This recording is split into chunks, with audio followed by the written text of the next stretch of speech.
ขโมยนี้เรียนจบก่อนนั่งสมาธิทางนี้เนี่ยกู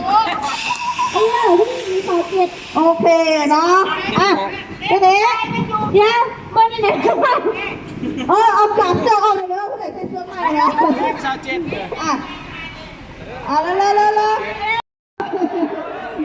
แล้วมื้อนี้เฮ็ดกิจกรรมเนาะเตะบอลพี่มาซ่าบอลโอเคไปได้แล้วมานั่งกัน3-4ทีนี้ถ้าผู้ใดอยู่ใหม่เล็กบอกว่าถ้าเป็น11เป็นขิงมา12เป็นคูณมาผู้ใดอยู่ใหม่เล็กขิงแล้วก็ผู้ใดเป็นอะไรเล็กคูณแล้วนั่งโอเคเนาะก็นำเมื่อกี้น่ะแต่ว่าดูจืดเลยโอเคขิงแล้วคู่แล้วนั่งเลยนะโอเคเริ่มกับเพชรเลยโอเคเดี๋ยวผู้หญิงเขาโอเคโอเคนี่ขีกเรียนลุยบุป้าอันนั้นบุลุกกันไอ้ตักโอเคแล้วก็รี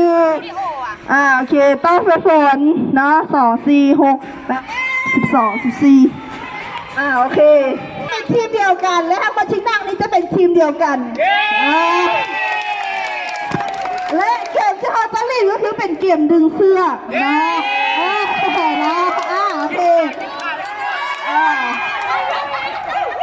เดี๋ยวมาเข้ากลางเลยคู่ยุบฝั่งนั้นเด้อคู่ยังไปฝั่งอุปกรณ์ก็คือไส้เสือกกำลังวุ่นวายใส่สมอน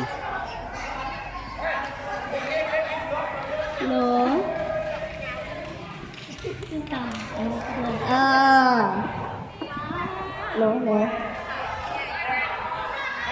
นี่รู้ป่ะกิจกรรมดึงเสือกเนาะกิจกรรมดึงเสือก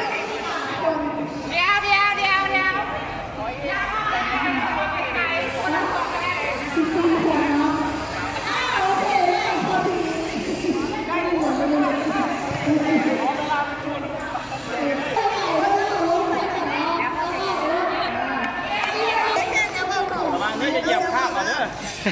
ใส่ปลายเหยียบมาเด้อต้องกล้าอะไรโอเคเนาะ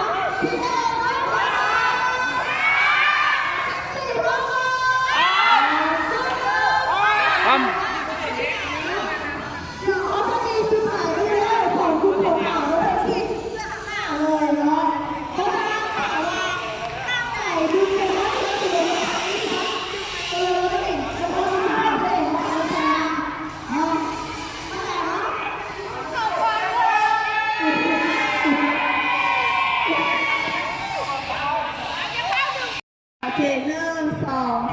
4เนาะ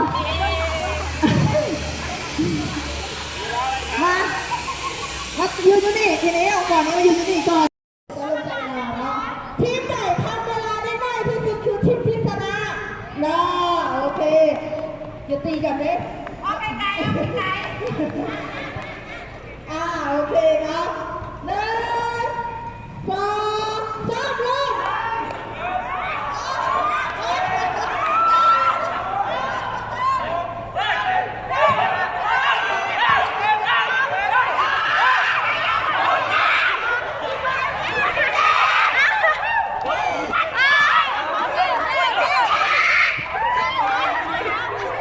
มัดแน่นคนนะมัดแน่นโต๊ะ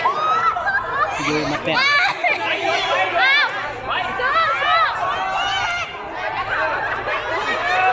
สู้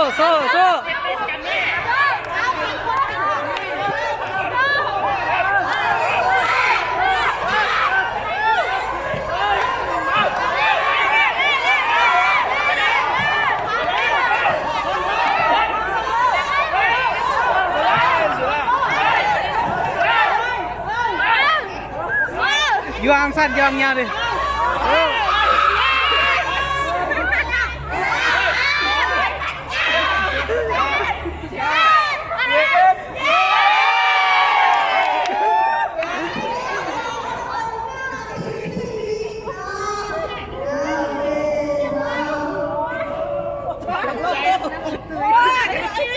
ยุ่ยนะ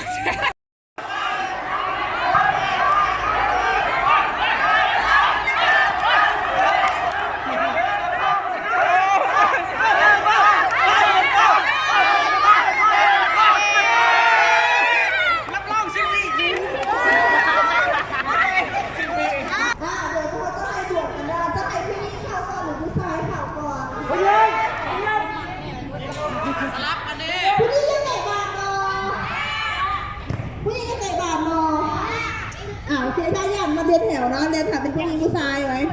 โอเคทั้งนี้ทั้งซ้าย เดี๋ยวบ้างอีกคนเล่นเร็วเฮ้ย ทุกคนอาจจะหิวแล้วเนาะ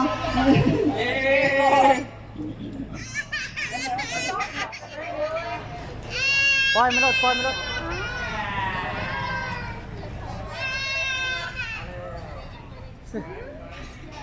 คือเงียบๆอ่ะถ่ายรูปกันมาถึงถ่ายรูปกันนี่เละโอ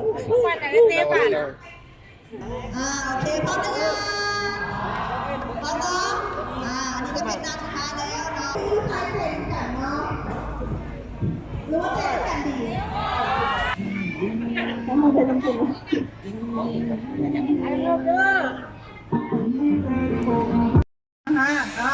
และเขา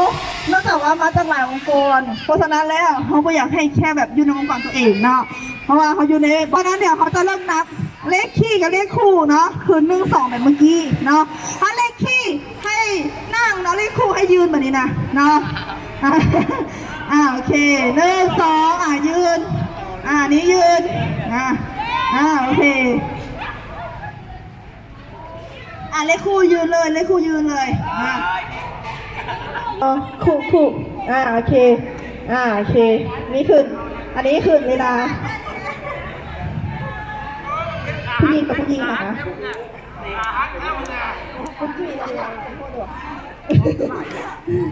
โอเคเนาะเดี๋ยวจะเป็นทีมที่นั่งเตะกับทีมที่ยืนเนาะโอเคเนาะผู้ชายจะได้เปรียบน้อยหนึ่งเพราะว่าถ้าไม่อยากให้หลงกันก็แก้เสื้อทีนึงแก้เสื้อทีนึงใส่เสื้อเนาะแต่ผู้หญิงนี่แก้เสื้อได้บ่โอเคเดี๋ยวเขาจะให้ใหม่ยูแขนเอาได้บ่เนาะเขียนยูแขนเนาะเอาเดี๋ยวให้เข้าไปคนนึงเลยโอเคเนาะเดี๋ยวเขาขอตัวแทนผู้หญิงกับผู้ชายมาใน2 คนก็จะได้รู้ว่าผู้ใดจะได้เตะก่อนเนาะตัวแทนผู้หญิงมาแล้วตัวแทนผู้ชายเฮ้ยไม่ต้องซีเลยเจ๊วันนี้เป็นทีมเดียวกันไหนคนละทีมไหนบอสายเตะกับสายพวกเจ้าเตะกับนี่มาซุ่มกันนะผู้ใดที่ได้ตรงก่อนเนาะเอานั่งน้ำกัดได้ก่อนกันนั่นปักซุ่มรถมาซุ่มก่อนมาซุ่มก่อนมาซ้ำมาเดียวเด้อมาเดียวเด้อมาเดียวพอเอา3 หรือ 1เอา 1 หรือ 3เดียวพอแล้วเดียวไหน1กับไหนเท่าไหร่พูด1โอเค1อาจารย์แสดงให้นอนอะไรเราให้นอนนั่งตามว่าบ่โอเค1 หรือ 3เท่าไหร่โอเค1คู่กันเลยเนาะชนะคือชนะแพ้คือแพ้เลยโอเค1 2 3มาเฮ้ย